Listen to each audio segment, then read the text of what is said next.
मेरा पहला संघर्ष, पहली लड़ाई वहां थी। अगर वो लड़ाई वहां नहीं लड़ती तो ये सच है कि मैं निर्भया के लिए नहीं लड़ पाती।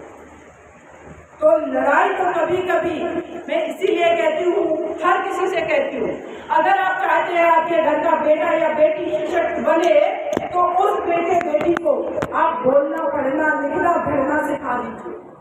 उसको सिर्फ आप सर्टिफिकेट मत दे दीजिए कि मेरा बेटा 10th पास हो गया, 12th पास हो गया, वो तैयारी कर रहा है, वो डॉक्टर बन गया, वो इंजीनियर बन गया।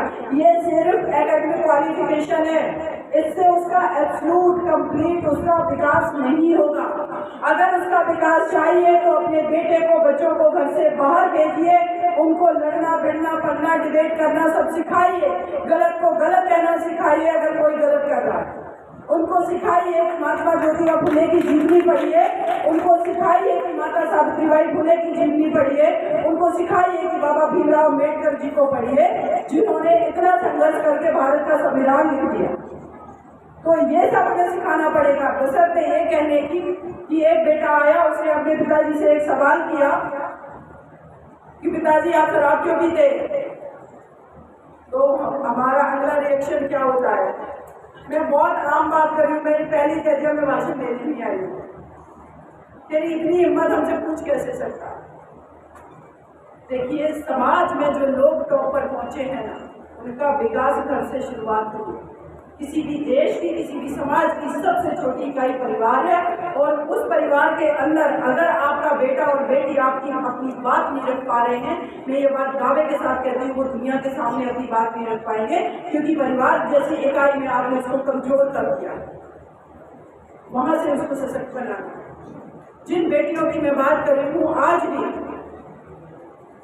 हम चाहते हैं कि मेरी बेटी घर से बाहर निकले, जब वो पढ़ने जाती है, ट्यूशन जाती है, कहीं आ रही होती है, हमें चिंता होती है, 10 बार फोन लगाते, बेटा टाइम पे घर पहुंचा, क्योंकि हमें डर होता है कि उसको 2 लड़के अगर छेड़ देंगे, वो बेटी हमारी डरी सहमी घर आएगी, कल को हम मना करेंगे, बेटा सुरक्षा का सवाल है, आप बाहर मत निकलिए। मैं कहती हूँ उस बेटी को जूडो कराटे सिखाइए, जिम जाने दीजिए, योगा सिखाइए, अच्छा खासा खाना सिखाइए, उसको सुंदर मत बनाइए, उसको मजबूत बनाइए। मैं दावे के साथ कहती हूँ, 2 लड़कों भी अगर उसको छेड़ने की कोशिश करेंगे, आपकी बेटी वहीं पछाड़ करके उसको आ जाएगी। ये शुरुआत घर से कर लेंगे। छलकारी बाई, झांसी की रानी, जिनको भी हम महिलाओं को पढ़ रहे हैं, उनका जीवन दर्शन उठा करके देख लीजिए, इसी तरीके का उनका जीवन रहा है। महात्मा ज्योतिबा जी को सवाल करने की आदत थी कि समाज में ये गलत हो रहा है, ये गलत नहीं होना चाहिए। गुलामगिरी लिख दी ना उन्होंने, हिम्मत चाहिए गुलामगिरी लिखने के लिए। आप लोगों ने पढ़ी होगी, सभी लोग बुद्ध लोग हैं, पढ़ी होगी, इतनी हिम्मत चाहिए। कब लिखी वो? 150 साल पहले।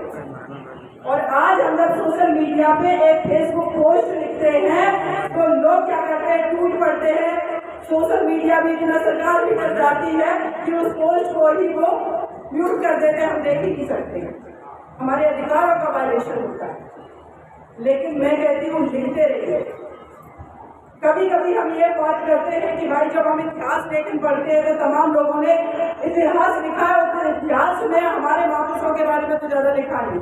हमारे महापुरुषों से मैं हमेशा एक बात कहती हूँ, वो मुस्बा साहब से नहीं, समाज के महापुरुष नहीं है, वो देश के महापुरुष है। जो समानता की बात कर रहा है, वो समानता में सबसे अच्छी बात कर रहा है, तो भाई वो व्यक्ति, वो देश का आइकॉन है, वो देश का महापुरुष है। गलती ये है कि कुछ लोगों ने उनको अपनाया नहीं है, क्योंकि उनको समानता से डर लग रहा था। हम तो कभी समानता से पीछे हटे ही नहीं। तो इसीलिए मैं ये बात हमेशा कहती हूँ कि आप लिखते रहिए। आज जब आपके हाथ में कलम है, हम सम्राट अशोक के शिलालेखों को ढूंढते हैं, बहुत सारी जो प्राकृतिक भाषा है, बहुत सारी हमने चीजों को पढ़ा और नहीं भी पढ़ पाए, हम कहते हैं क्योंकि हमें लेखन नहीं मिल रहा है। तो आज जब आपके हाथ में कलम है, आज जब आपके हाथ में मोबाइल फोन है, एंड्रॉइड फोन है, एप्पल फोन है, जो भी हो, जो समझ में आ रहा लिखिए।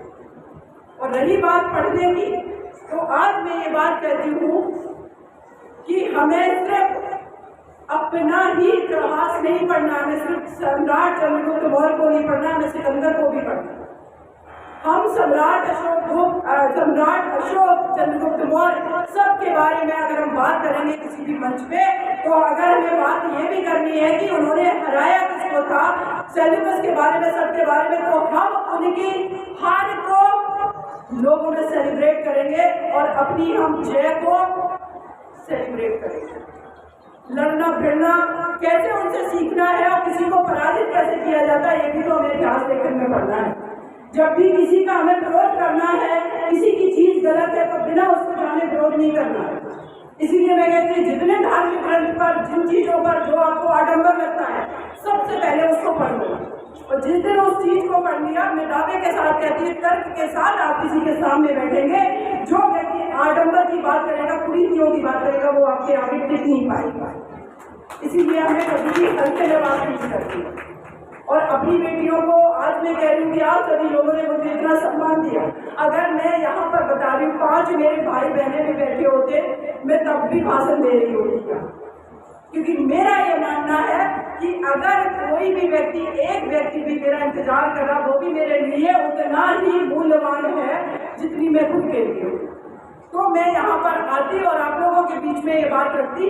इसीलिए अगर जो लोग भी समझ पा रहे, मैं हमेशा एक बात कहती हूँ कि अगर आज इस बेटी सीमा का सम्मान कर रहे हैं और आप चाहते हैं कि हमारे घर की बेटी भी सीमा की तरह या किसी देश की और बेटी की तरह निकले, चाहे वो क्रिकेटर बने, चाहे वो इंजीनियर बने, डॉक्टर बने, तो एक बार उस इतिहास को पढ़ लेना कि सावित्रीबाई फुले जी को पढ़ना है और फिर अपनी बेटी की तरफ देखना, अपनी पत्नी की तरफ देखना, अपनी बहन की तरफ देखना और फिर ये आकलन करना कि हम जिसको रोक रहे हैं और जिसने इतिहास लिखा है, उन दोनों के कार्यशैली में अंतर क्या है।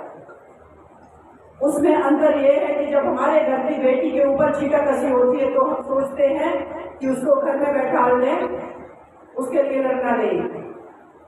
और जब हम इतिहास बनाने वाली बेटियों की, स्त्रियों की बात करते हैं, तो फिर माता सावित्रीबाई फुले की बात होगी। तो क्या होता है कि जब वो विद्यालय पढ़ाने जाती थी, उनके ऊपर गोबर कीचड़ सब फेंका जाता था, वो दूसरी साड़ी रख करके ले जाती थी, उस साड़ी को चेंज करती थी विद्यालय में और नई साड़ी, जो दूसरी साड़ी होती थी, पहन करके पढ़ाती थी। ये जो इच्छा थी उनके अंदर, ये दृढ़ इच्छा थी, इसी दृढ़ इच्छा ने उनको इतिहास में उनका नाम दर्ज करा दिया। अगर वो डर करके बैठ जाती, आज सोचिए कि आज हमारी बेटियों को हमने घर से पढ़ने की आज़ादी दी, लेकिन आज उससे भी ज्यादा बहुत कुछ देने की जरूरत है। अगर माता सावित्रीबाई फुले जी उस समय डर के बैठ जाती और महात्मा ज्योतिबा फुले जी उनसे ये नहीं कहते कि सावित्री, अगर आज तुम डर करके बैठ गई तो कल आगे आने वाली इस देश की 50% आबादी महिलाओं की आबादी शोषित, पीड़ित, वंचित रहेगी, इसीलिए तुम्हें लड़ना है। और लड़ करके लड़ते हुए अगर आपका जीवन भी इस देश के काम आ जाए, स्त्रियों के काम आ जाए, तो पीछे मत हटना। और बहुत कम उम्र में उनकी मृत्यु हो गई। तो हमें भी इन्हीं विचारों के साथ अपने घर की स्त्रियों को, अपने घर के बेटों को, सबको आगे बढ़ाना है। और एक और बात भी कहूंगी कि देखिए, मैं बहुत गर्व महसूस करती हूँ आप सभी लोगों पर, यहाँ पर बैठे हर भाई पर, हर माता पर, हर बहन पर, हर किसी पर। इंडिविजुअली, व्यक्तिगत रूप से सब पढ़ रहे हैं, सब लिख रहे हैं, सबके अपने विचार हैं, लेकिन जब आपको राजनीतिक भागीदारी चाहिए तो बिना एकता के संभव नहीं है, बिना संगठन के संभव नहीं है। और एकता और संगठित रहना, ये सिर्फ उस समय संगठित नहीं रहना जब तो इसी हमें प्रोग्राम का आयोजन करना है, ये हमें सिर्फ उस समय संगठित नहीं रहना है कि जब शादी ब्याह हो रहा है उसमें जाना है। सही मायने में आपकी एकता का, आपका संगठित होने का क्या मतलब है कि सत्ता के परिवर्तन में आप लोग भागीदार बन जाए। अगर आप भागीदार नहीं बनेंगे तो वहां पर जो आप भागीदारी की कल्पना कर रहे हो वो नहीं मिलेंगे, ये सच है। तो संगठित रहना बहुत जरूरी है। शिक्षित सभी लोग हो रहे हैं, संगठित होंगे, एकत्रित होंगे। और साथ ही साथ मैं एक और बात कहूंगी, कोई बात नहीं, साथ ही साथ एक और बात मैं कहूंगी कि मैंने जो महसूस किया है देश में, महाराष्ट्र, बिहार, झारखंड, उत्तर प्रदेश, हरियाणा, हर राज्य में मैं जा चुकी हूँ, मध्य प्रदेश में। जितना मुझे लगता है कि शायद आज का समय ऐसे आ गया कि हमारे समाज के भी हर मोहल्ले में एक संगठन बन गया। और मैं तो ये कहती हूँ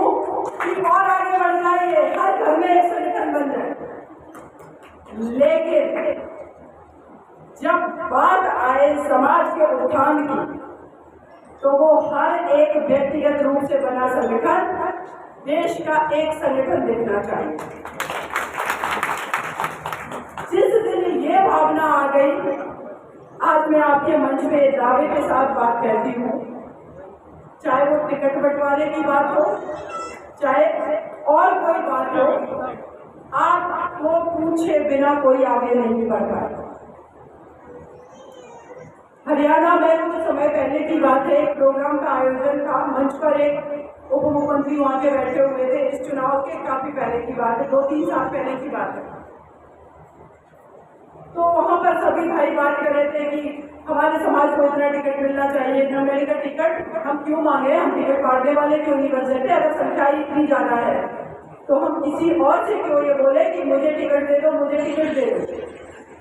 जब आपका इतिहास इतना अच्छा है तो देखिए, कभी कभी मुझे महसूस होता है कि संख्या भी मैटर नहीं करती है ज्यादा, सबसे ज्यादा मैटर करती है स्ट्रेटजी, आपका मैनेजमेंट कैसा है।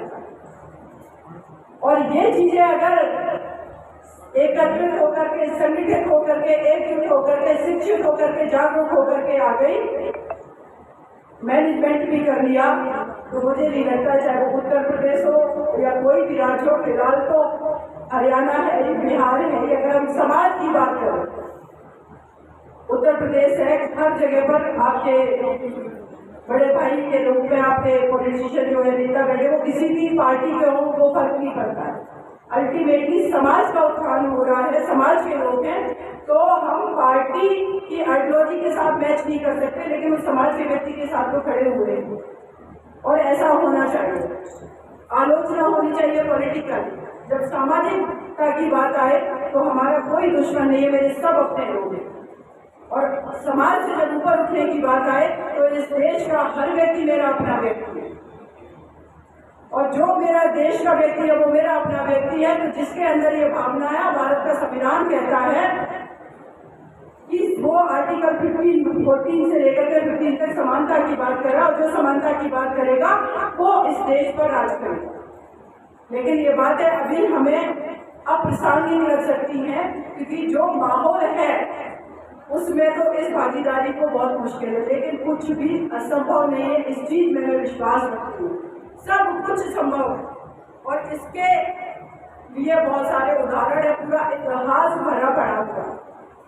अब सोचिए कि हमारे देश के बगल में जो बांग्लादेश है, 1971 में जब उन लोगों का शोषण हो रहा था, उनका हरासमेंट हो रहा था, जिसको हम उस टाइम पूर्वी पाकिस्तान के रूप में जानते थे, लोग वहां के लड़ाई कर रहे थे, हक अधिकार की बात कर रहे थे, अपनी कोई सुनने वाला नहीं था। इंदिरा गांधी जी उस समय प्रधानमंत्री थी, उन्होंने क्या किया, इंटरनेशनली लोगों को कहा, अमेरिका को, सबको, कि आप लोग इंटरफेयर करिए, समस्या का समाधान करिए। हम अभी आजाद हुए, ज्यादा समय नहीं हुआ, मेरे देश में ऑलरेडी बहुत समस्या है, तो इस समस्या का हमें समाधान करना है। लेकिन लोग वहां से माइग्रेट होकर के भारत में आ रहे हैं, तो हम इन लोगों को खाना भी नहीं खिला पा रहे, हमारे लिए बहुत समस्या है, कोई सुनने वाला नहीं था। निडरता के साथ आगे बढ़कर के पाकिस्तान के किए 2 टुकड़े बनाया, पूर्वी पाकिस्तान से बांग्लादेश, और बाद में जाकर के उसको हमने सबसे पहले आजाद देश घोषित कर दिया। तो असंभव को इतिहास में से हम इसीलिए सीखते हैं कि कुछ भी नहीं है। लेकिन आज मैं एक बात कहूंगी कि जहां पर एक समय में हमें ये भी जानकारी नहीं थी कि महात्मा ज्योतिबा फुले जी कौन है। जब हम मेडिकल हिस्ट्री पढ़ते हैं, आधुनिक भारत पढ़ते हैं, तो उस आधुनिक भारत में एक बहुत छोटा सा एक पेज महात्मा ज्योतिबा फुले जी के बारे में था। उन्होंने सत्यशोधक समाज की स्थापना की, पुणे में उन्होंने ये काम किया, ये सारी चीजें एक पेज में समेट दिया गया। उसके बाद जब जानकारी हुई, जब लोगों ने लिखना, पढ़ना, बोलना शुरू किया, तो हमारे देश की सबसे बड़ी अदालत, जिसको कहेंगे सबसे बड़ी जो पार्लियामेंट है, जो संस्था है, भारत की पार्लियामेंट, हमारी संसद, वहां पर महात्मा ज्योतिबा फुले जी की फोटो रखी थी। और वो दिन दूर नहीं है जिस दिन महात्मा ज्योतिबा फुले जी और माता सावित्रीबाई फुले जी को भारत रत्न दिया जाएगा। मैं हर वक्त से कहती हूँ कि इतिहास में आज जो हम बात करेंगे आगे आने वाले भविष्य में इतिहास बनने वाला है।